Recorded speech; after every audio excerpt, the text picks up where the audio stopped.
All right, let's dive in. We're about to tackle one of the most famous and, maybe one of the most misunderstood verses in the entire book of Revelation. We're going to put it under the microscope to see if a prophecy we all assume is about the future might actually be a powerful record of the past. And here it is, Revelation 13:5. This is our focus right here.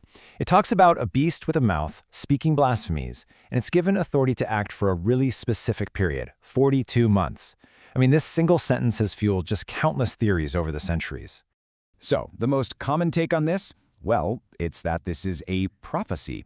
It's pointing to a future antichrist, some kind of global dictator who's going to rise to power in the end times. It's a vision of what is yet to come. That's the standard view. But what if we're looking in completely the wrong direction?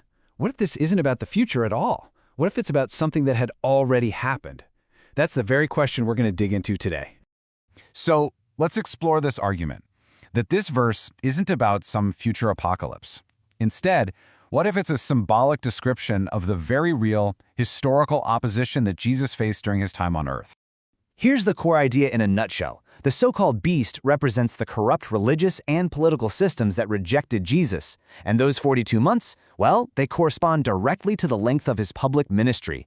Let's see how the evidence for this actually stacks up. To build this case, we have to go back to the source. And the first, most powerful clues, they aren't in our English translations, but in the original Greek words that John used. So let's break it down, word by word. Okay, our first keyword is ao-theo. It shows up twice in this one verse, and it simply means was given. Now this is a huge clue.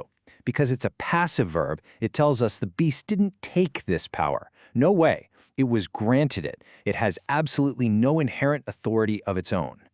And this isn't a one-off thing. This whole concept of authority being given is a clear theme all throughout the book of Revelation.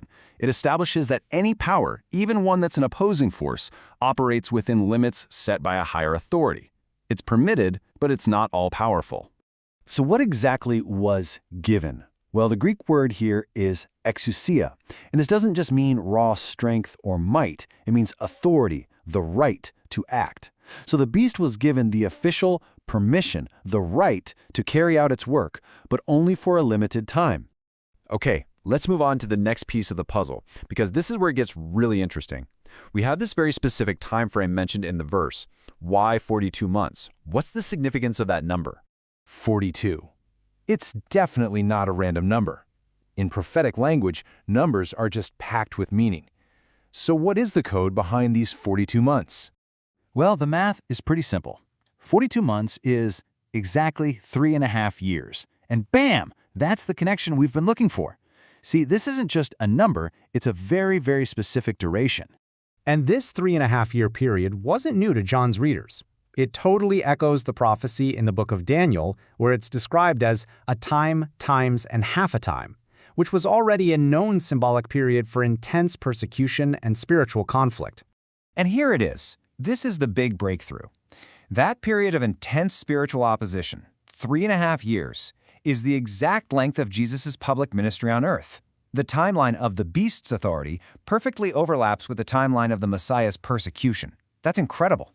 So, we have permitted authority and a specific timeline. Now let's look at what the beast actually does with that authority. The verse says it speaks great things and blasphemies, but there's a really profound irony hiding in plain sight here. Just look at this comparison. The beast's crime is blasphemy, but think about it. Who was being accused of blasphemy during those exact 3.5 years? It was Jesus himself. The very system that was falsely accusing Jesus of speaking against God was, according to this interpretation, the true blasphemous beast. And Jesus himself drew this parallel. He told his followers flat out that the hatred and persecution directed at him was the model for what they could expect. So the actions described in Revelation 13, they reflect the exact historical opposition he faced from the powers that be. Okay, let's start bringing all these threads together. We've looked at the Greek, we've looked at the timeline, and the nature of this blasphemy. And it all points back to one central idea about the nature of this beast's authority. This is really the key takeaway. The forces that opposed Jesus were not acting with their own strength.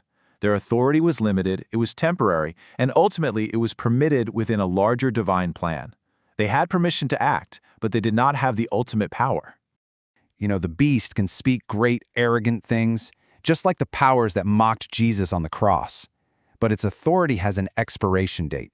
Its loud voice of blasphemy is ultimately silenced by 3 simple words spoken from that very same cross. It is finished. So, let's just do a quick review of the case. Number 1, the Greek word edothe shows us its power was given, not taken. Number 2, the 42 months is a direct match for the 3.5-year ministry of Jesus. And number 3, the crime of blasphemy ironically points to the very accusations leveled against Jesus by his persecutors. When you put all of that together, the conclusion is pretty striking. The beast isn't some science fiction monster from our future. It's a powerful symbol for the very real, historical, and institutional system that stood in opposition to Jesus during his time on earth. And that leaves us with one final, really crucial question. If this famous prophecy isn't a roadmap to the future, but a reflection on the past, on the ultimate triumph over the systems that oppose the Messiah, how does that change what it means for us, right now? It could shift our focus from fear of a future threat to faith based on a victory that's already been won. And that, well, that's something to think about.